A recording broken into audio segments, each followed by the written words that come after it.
guys, what's up? It's Katie and I'm back with another Marvel Contest of Champions video, and today we are going to be going over all of the boss fights for Boss Rush Epsilon. And I gotta say, this week, I don't fight a lot of these champions, so I hope you guys are ready to witness the specials to the face, because they happen. So let's get into it. The first one that we come across is Squirrel Girl with Debilitate, Aggressive, Heavy Hitter, Combo Shield, Rabid. So with Rabid, basically Tippy attaches to you after Squirrel Girl uses a special attack, and Cutting Wires. So with Cutting Wires, if you bring a robot in, instead of a bleed debuff, they're gonna bring, she's gonna put a shock debuff on the robot. So bringing in someone who's bleed immune, like Emma Frost or Clairvoyant, is your best option here, because she can kind of bleed you, and Squirrel Girl's bleeds can do a good bit of damage, so you want to keep that in mind. Now, I cannot remember her special attacks to save the life of me, so my goal with Emma is like, you know what, I'm just gonna stay in diamond form because I can't remember what her specials are, so I'm gonna stay in diamond form. So the next boss that we come across is Nova with Enhanced Fury, Aggressive, World Mind Connection. So with World Mind Connection, Nova gains 25 Nova charges after being hit with a heavy and World Mind Surge. So he gains 25 Nova charges when he's power drained, burned, or locked, and personal space. Now, I brought in Claire here to nullify those furies that he gets, and I couldn't really determine what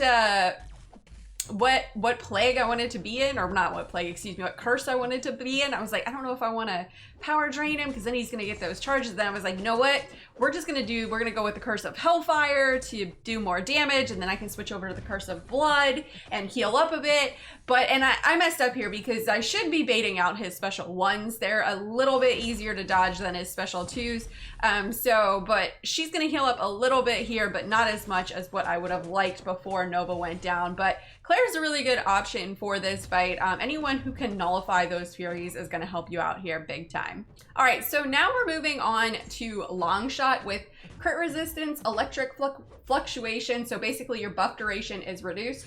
Return to sender bleed. So anytime you put a bleed on Longshot, there's a chance for him to purify it and place the bleed back on you. He's got Limber and he's got Heart Attack, even though he's kind of a heartthrob, maybe. But with Heart Attack, he's gonna be more aggressive while Pure of Heart is on. And the thing with Longshot is, again, I don't quite remember his specials, like a lot of these champs, because I don't fight them. But you want to keep him at his special one. It's definitely a lot easier to dodge than his special two. Let's face it, no one wants a, I'm pretty sure it's a light set falling on you. I think that's what it is.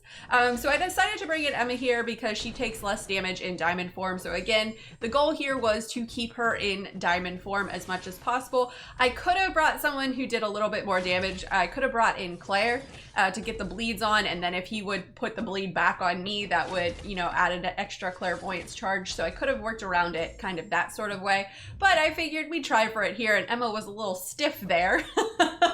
The Limber got me, so you definitely want to watch out for that Limber, because you're not going to get a whole lot of parries. So in baiting out those heavies, you're going to take a good bit of damage. So that's why Emma's a really good option for this fight, because if you can keep her in diamond form while you're trying to bait out those heavies from him, you're going to take reduced damage. So, but Longshot, he's not a hard champion to fight. Just got to be careful. You don't want to bring in someone who does have a lot of buffs here, especially if you get nailed by that special two.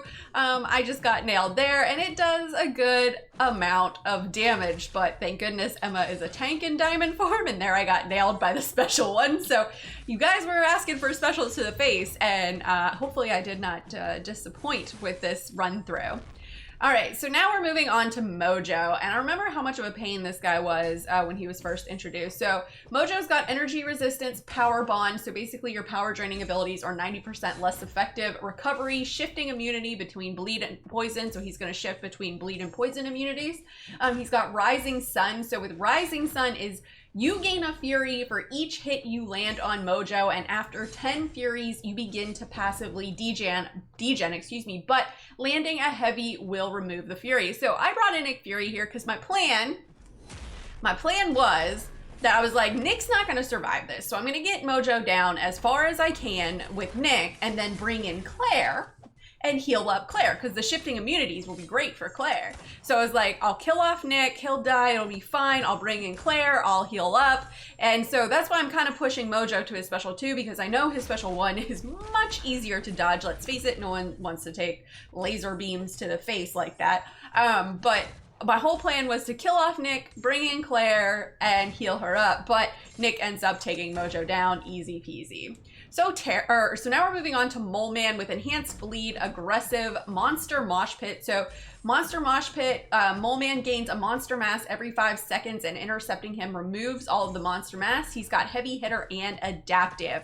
So I decided to bring in Storm Pyramid X here, and I could have brought her in the Lightning Tempest mode. That would have saved me if I got any shocks put on me, but I figured even if I get knocked down, I'll still have both Tempests active. So both of Mole Man's specials, both of them are pretty easy to dodge. His special 2 is much easier than his special 1, but Storm Pyramid X, man, it's 2 specials and down Mole Man goes, easy peasy.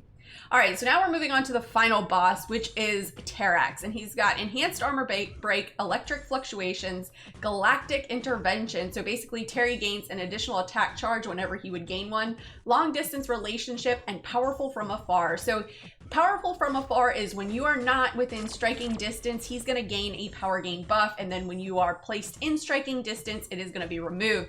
But Captain Sparkles, this is my favorite fight here, because of that rock field, she just gains those binary charges and goes binary lickety split. But anyone who has a good energy resistance would be great for that fight. But that is it, guys, for all of the boss fights for this week's Boss Rush Epsilon. Let me know in the comments below, how did you find this boss rush? How did you find the mobs to be? Which mob did you find to be the hardest? And who was your MVP for this week? And did you think I took too many specials to the face? Let me know in the comments below and let's discuss. As always, guys, thanks so much for watching. If you guys liked what you saw and you want to see more, please remember to like and subscribe. Follow me on Instagram and Twitter and hit me up in the Discord chat.